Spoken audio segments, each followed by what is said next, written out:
नमस्कार मित्रांनो, स्वागत आहे तुमचं पुण्याला गीता स्टडी झोन या माझ्या युट्यूब चॅनलवरती.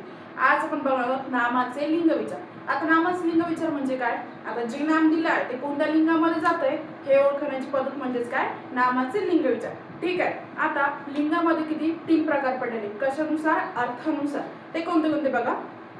पुल्लिंग, स्त्रीलिंग आणि नपुंसकलिंग. आता लिंग कशावरून समजते? लिंग फक्त आणि फक्त सर्वनामावरून समजते. ते कसं हे बघा. आता पुल्लिंग जर म्हटलं तर आपण कोणता सर्वनाम यूज करणार आहे? तो. तो मुलगा, तो पुरुष, तो कुत्रा हे असं त्या ठिकाणी समजलं जाणार आहे.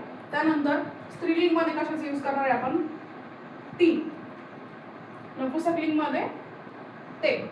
या सर्वनामावरून आपल्याला समजतंय की ते लिंग कोणत्या प्रकारे. आता काय बघणार आपण? स्वरूपानुसार लिंग. तर म्हणजे काय? अर्थानुसार तर बघितलं. आता हे नवीन काय आलंय? स्वरूपानुसार म्हणजेच काय बघा? स्वरूपानुसार.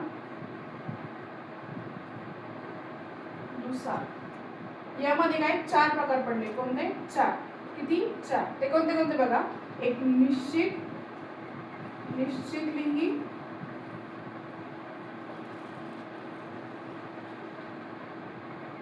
दुसरा आहे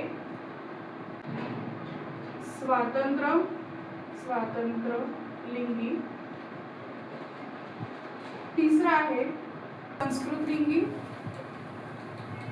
संस्कृत लिंगी आणि चौथा आहे उभयलिंगी.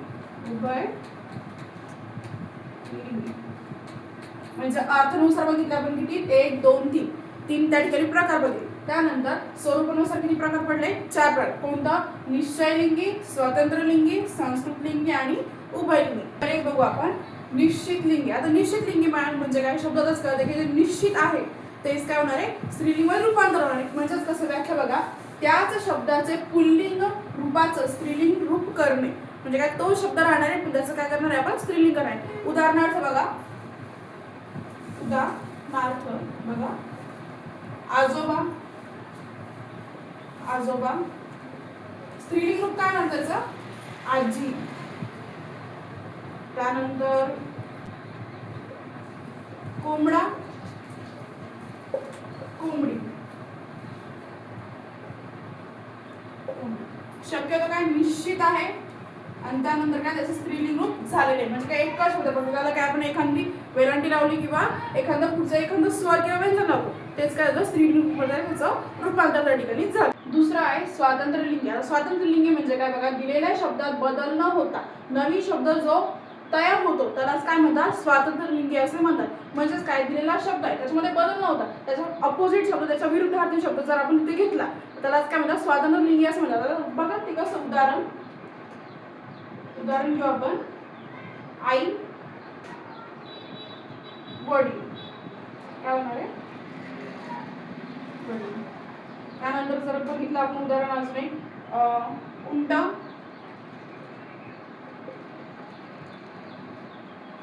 सांडणी. त्यानंतर गाय, बैल. म्हणजे काय? हे स्वातंत्र्य लिंग त्या ठिकाणी दिसून येत आपल्याला तयार झालेला आहे. त्याच्यामध्ये काही बदल झालेला आहे का? नाही. काय? नवीन एक लिंग त्या ठिकाणी आपल्याला दिसून येतं म्हणून त्याला काय म्हटलं गेलेलं आहे? स्वातंत्र्य लिंगी असे म्हटलं गेलेले आहे. बघा नंबर 3 आहे संस्कृत लिंगी. आता संस्कृत लिंगी म्हणजे काय बघा? संस्कृत मधून मराठीत आलेल्या पुल्लिंग नामांना कोणतं? ई प्रत्यय. ई म्हणजे काय? दुसरी वेलांटी.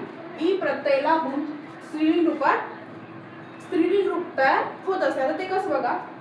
उदाहरणार्थ बघू आपण. युवा, युवती. दुसरी वेलांटी आली आहे म्हणजे ईचं त्या ठिकाणी प्रत्यय आलेला आहे. त्यानंतर आपण बघू शकतो भगवान,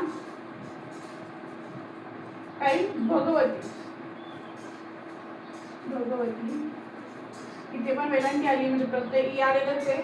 त्यानंतर आपण बघू शकतो विद्वान, विदुषी. अजून घेऊ शकतो आपण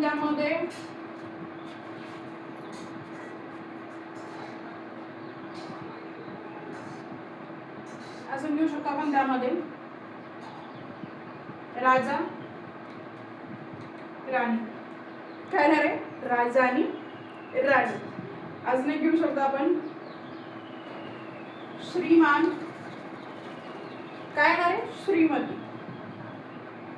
श्रीमती.